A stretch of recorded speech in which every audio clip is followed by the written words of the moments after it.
하나님의 말씀은 베드로후서 2장 1절에서 3절의 말씀입니다. 그러나 민간에 또한 거짓 선자들이 일어났었나니 이와 같이 너희 중에도 거짓 선생들이 있으리라. 저는 멸망케 할 이단을 가만히 끌어들여 자기들 자신주를 부인하고 임박한 멸망을 스스로 취하는 자들이라. 여럿이 저희 호색하는 것을 조치리니 이로 인하여 진리도가 회방을 받을 것이요. 다 같이 읽으시겠습니다. 저희가 탐심을 인하여 지은 말을 가지고 너희로 이를 삼으니 저희 심판은 예적부터 지체하지 아니하며 저희 멸망은 자지 아니하느니라. 아멘. 우리 하나님 말씀 묵상하기 전에 다시 한번 기도하겠습니다. 하나님 아버지, 저희들 삶 속에 평강 주시고 또 연약하지만 건강 주시고 또 은혜와 복을 저희들에게 베풀어 주셔서 이렇듯 하나님의 은혜의 보좌에 가까이 나올 수 있게 이끌어 주신 것을 감사드립니다.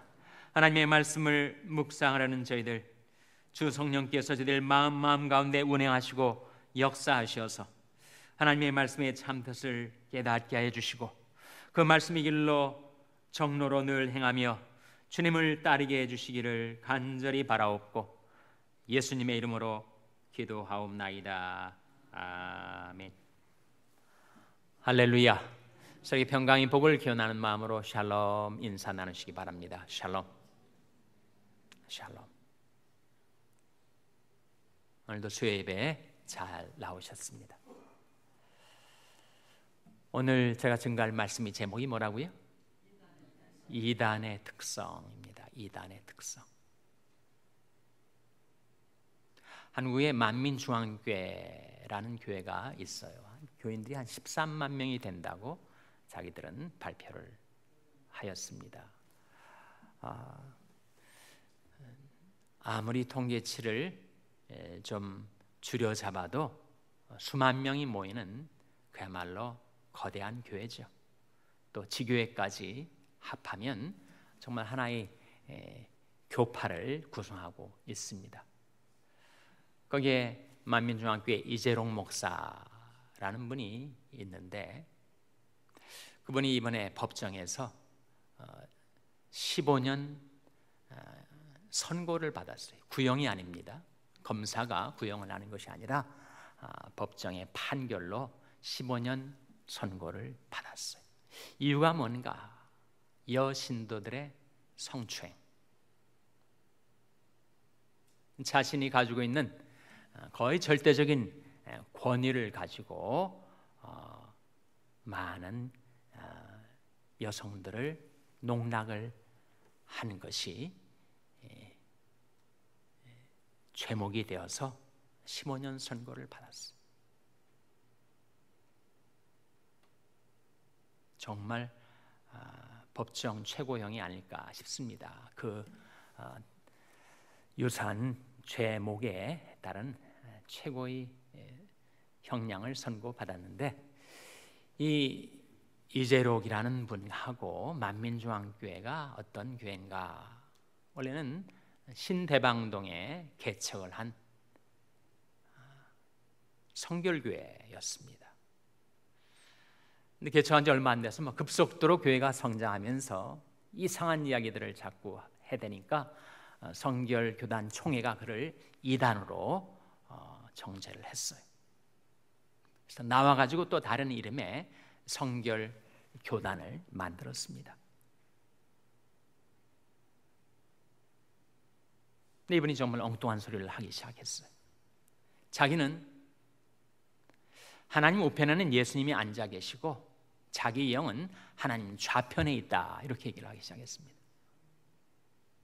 저도 처음 들어봤어요. 하나님 좌편에 누가 있다는 것은 처음 들어봤는데 자기가 하나님 좌편에 있대요. 자기 몸은 지금 여기 세상에 와 있지만 자기 영은 하나님 보좌 좌편에 있대. 자기가 나타나면 아브라함과 선자들이 자기 앞에 경배를 한대요.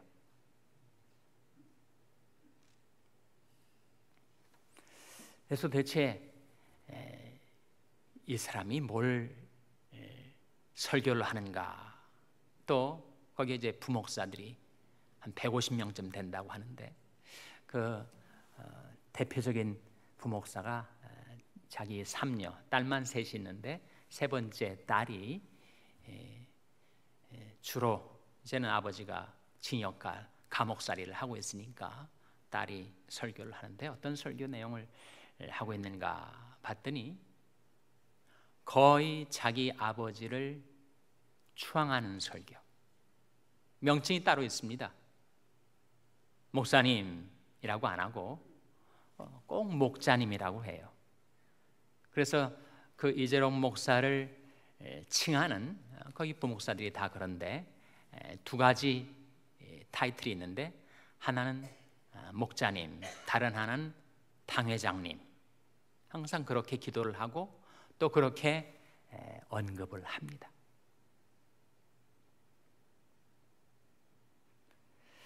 그래서 뭐라고 설교를 하는가, 예수 그리스도를 뭐라고 증거하는가, 복음에 대해서 뭐라고 하는가, 아무리 유심히 들어봐도 이름만 언급되지 예수가 누구신지, 예수는 우리를 위해서 무엇을 했는지, 예수와 나와의 관계는 무엇인지 거기에 대해서는 도무지 얘기를 안 하고 전부 목자님을 칭송하고 찬양하는 그런 얘기를 하더라고요.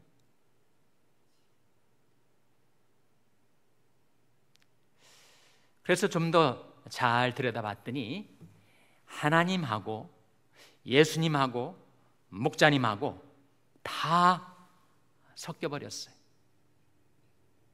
그래서 분명히 이재용 목사를 언급하는데 보니까 하나님하고 그 목자님하고가 겹쳐서 나타나요. 우리가 부르는 찬송가를 부르더라고요. 그런데 만민 찬양이라고 해서 만민중앙교회에서 만들어낸 찬양집의 찬양곡들이 가사를 보니까 전부 목자님을 칭송하는 거예요. 이재용 목사를 찬양하는 그런 찬양을 부르더라고요. 그야말로 이단 아닙니까? 예수 그리스도가 사라져버리고 거기에 목자님, 당회장님이 자리를 차지하고 있으니 그거야말로 이단이죠.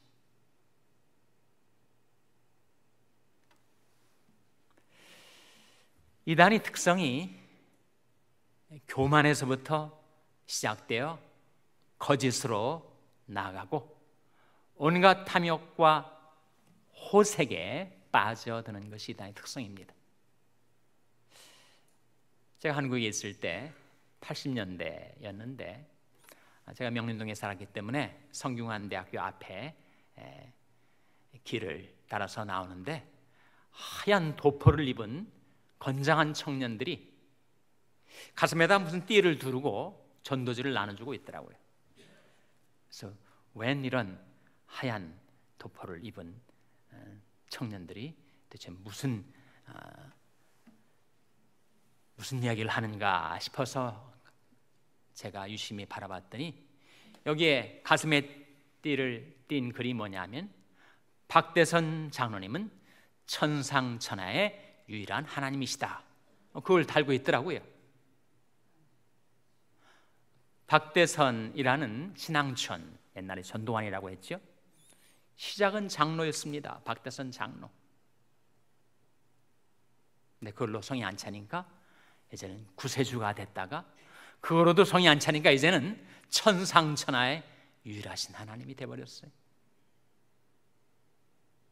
정말 교만은 하나님과 같이 되려하는 특성이 있습니다. 오늘 본 말씀에 보시면 이단의 특성 1절 한번 같이 읽겠습니다. 베드로후서 2장 1절 말씀 같이 읽겠습니다. 시작. 그러나 민간에 또한 거짓 선자들이 일어났었나니 이와 같이 너희 중에도 거짓 선생들이 있으리라. 쟤는 멸망케 할 이단을 가만히 끌어들여 자기를 사신 주를 부인하고 임박한 멸망을 스스로 취하는 자들이라. 거짓 선자들, 거짓 선생들, 그들이 멸망케 할 이단을 가만히 끌어들여서 자기들을 사신 주를 부인하고, 이 사신이 무슨 뜻이에요? 자기들을 사셨다는 게 무슨 뜻입니까?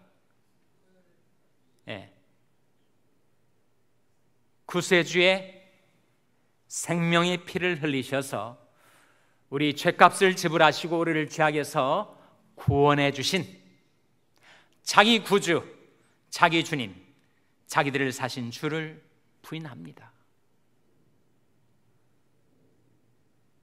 그리하여 임박한 멸망을 자취하는 자들이 나타나게 될 것이다.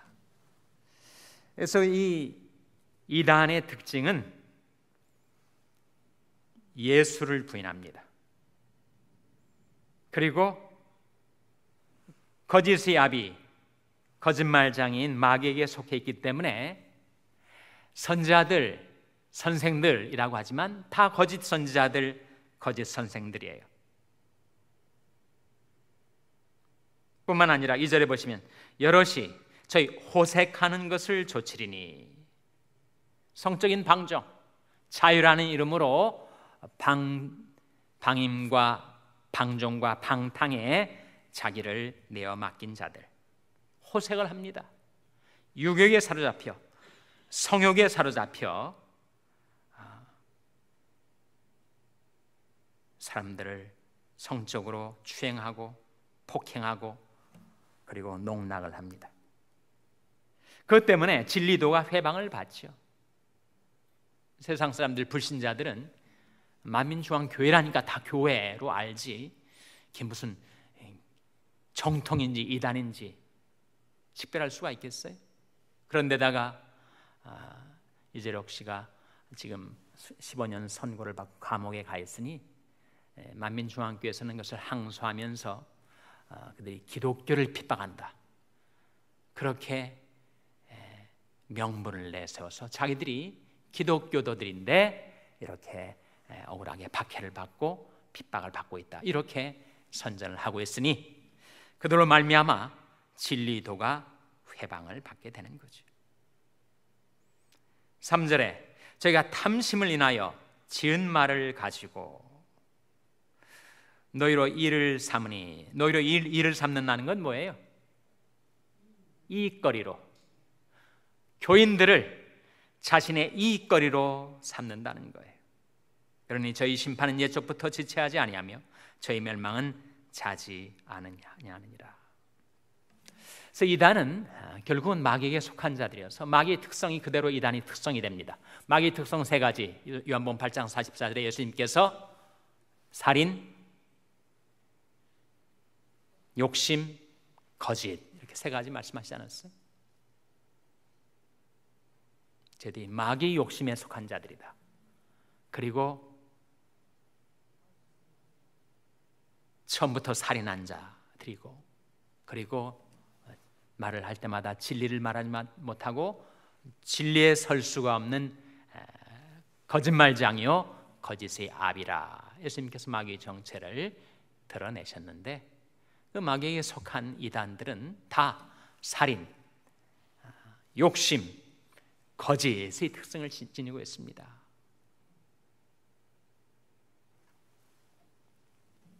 그래서 온갖 욕심, 탐심, 호색, 그리고 사람들을 자기 이익거리로 삼아서 사람들을 갈취하고 그리고 사람들에게 있는 귀중한 것들을 다 앗아갑니다. 예수님께서 말씀하지 않았어요? 도적이 오는 것은 도적질하고 죽이고 멸망시키려는 것뿐이다. 도적이 오면 귀중한 것들, 재물도, 건강도, 가정도, 양심도 다 도적질해가고, 그래서 이제 가진 거 없으면 죽여버리고, 죽여도 부족하면 멸망에 내던지려 한다는 거예요. 그러나 내가 오는 것은 양으로 생명을 얻게 하고 더 풍성히 얻게 하려는 것이라. 우리 주 예수 그리스도께서 우리에게 오신 것은 우리에게 생명과 풍성한 삶을 주시기 위해서. 그래서 이단의 특성은 마귀의 특성과 유사합니다. 이단은 악한 자 안에 처해 있기 때문에 그 마귀의 특성이 결국 드러나게 되는데, 그렇게 사람들을 농락하고 이익거리로 삼고 미워하고 증오하고 온갖 탐욕과 호색, 그리고 거짓과 교만, 이것이 이단의 특성이에요. 마귀를 정죄하는 그 정죄에 빠진 자들입니다. 마귀를 정죄하는 정죄가 뭐예요? 마귀가 하나님과 같이 되려고 하다가 정죄를 받았는데 그 교만과 거짓, 탐심과 호색이 이단의 특성들이라 하는 거예요. 여러분, 그 분별하기가 쉽지 않습니다. 그 사람들도 우리가 똑같은 외관을 지닌 사람들이고 또 너무 사용되는 언어가 종교적으로 경건한 언어의 모양을 띠고 있기 때문에 구별이 쉽지 않아요. 이미 성경 가운데 사탄이 흉악한 마귀의 몰골로 나타나지 않는다. 사탄이 나타날 때는 광명의 천사로 나타난다. 이단들도 마찬가지. 그들도 나타날 때는 의의 일꾼으로 나타난다. 고린도서 11장 14절 15절 말씀 한번 보시기 바랍니다. 고린도서 11장 14절 15절.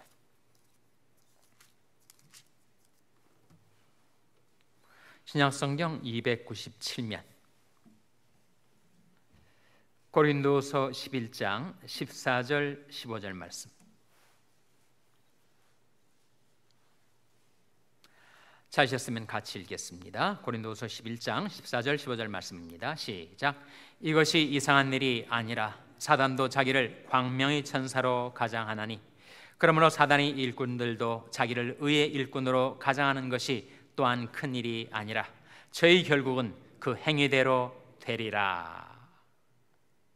사단도 자기를 무엇으로 가장한다고요? 광명의 천사. 그리고 사단의 일꾼들도 자기를 무엇으로 가장한다고요? 의의 일꾼. 정말 광명한 천사인 줄 알았는데 천사가 아니라 마귀더라는 거예요. 의의 일꾼인 줄 알았는데 따라가 봤더니 사단의 일꾼들이라는 것입니다. 문제는 어떻게 식별할 수 있는가? 어떻게 분별할 수 있는가? 분별이 쉽지 않아요. 그들이 성경을 인용합니다. 찬송가의 찬송을 부릅니다. 예수를 말합니다. 영을 말합니다. 복음을 말해요. 그럼 우리가 쓰는 말하고 우리가 쓰는 용어하고 다 똑같으니 그들도 우리와 마찬가지 아닌가? 거기에 미혹이 오게 되는 것입니다. 같은 고린도서 11장 4절을 보세요. 4절. 같은 고린도서 11장 4절 말씀. 고린도서 11장 4절 말씀 같이 읽겠습니다. 시작.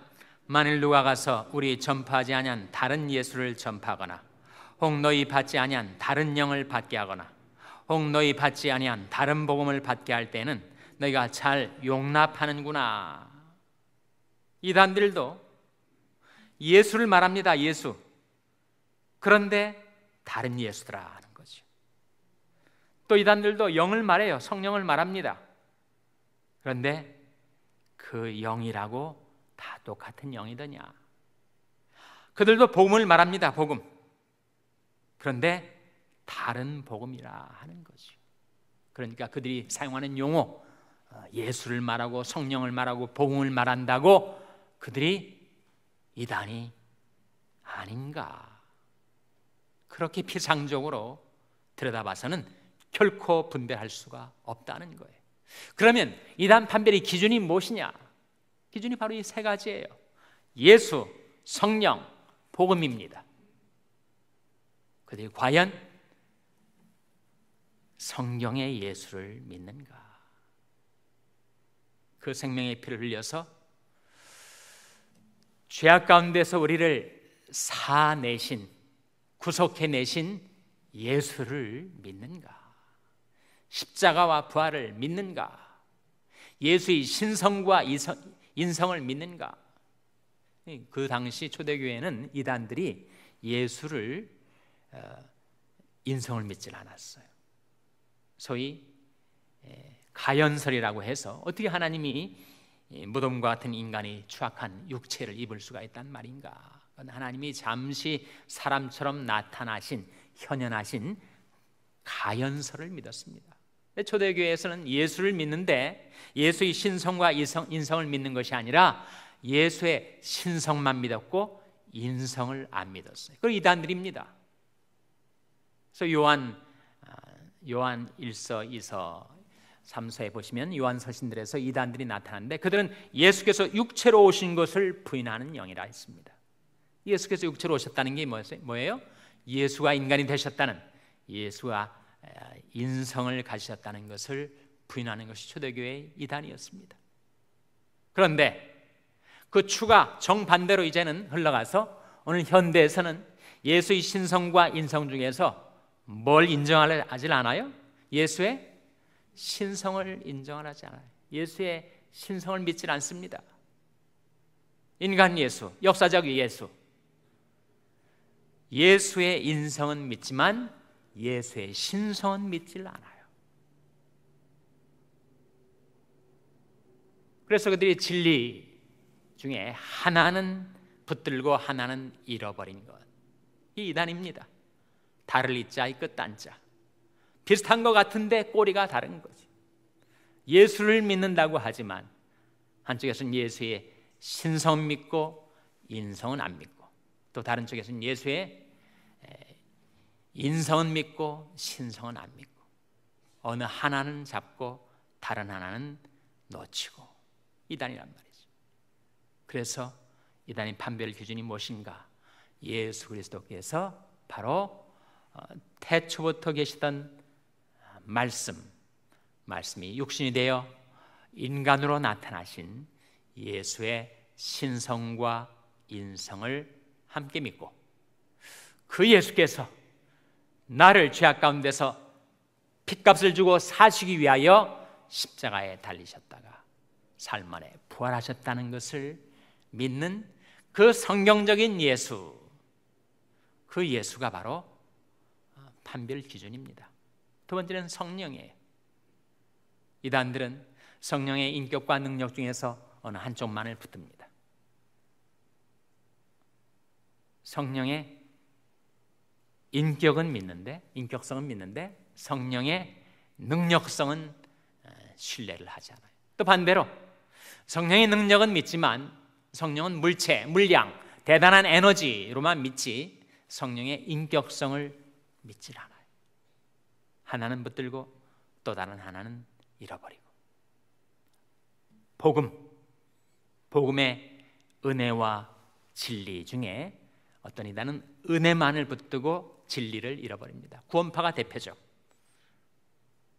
은혜를 말하지만 거기에 진리를 잃어버린 구원파가 있는가 하면, 또 진리와 공의만 말하면서 하나님의 은혜와 사랑을 놓쳐버린다면 그것은 또 다른 이단이 되고 마는 것이죠.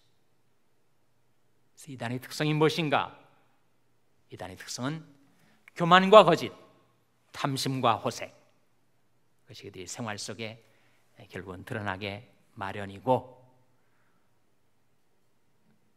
이단인지 아닌지를 구별하는 데 있어서의 세 가지 판별 기준, 바로 예수와 성령과 복음, 예수의 신성과 인성, 성령의 인격성과 능력성, 그리고 복음의 은혜성과 진리성을 함께 믿는 것이 바로 진리와 이단을 가름짓는 중요한 판별 기준이 된다 하는 것입니다. 우리 주위에 이름만 온갖 다양한 이름으로 나타나는 많은 이단들이 있는데, 이단은 대단한 미혹의 힘을 가지고 있습니다.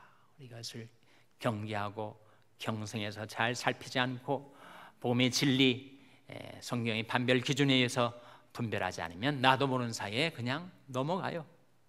보통 기독교인들보다, 평범한 기독교인들보다 훨씬 더 경건하게 도덕적으로 사는 것 같고, 더 우리는 긴가민가 하는데 저들은 너무나 확신에 쳐서 말을 하고, 우리는 성경을 잘 모르는데 그들은 줄줄이 성경을 외우고 인용하고 있으니, 야, 저쪽이 정말 진리가 있고 이쪽은 그냥 허울뿐인 종교, 빈 껍데기만 가지고 있는 것이 아닌가.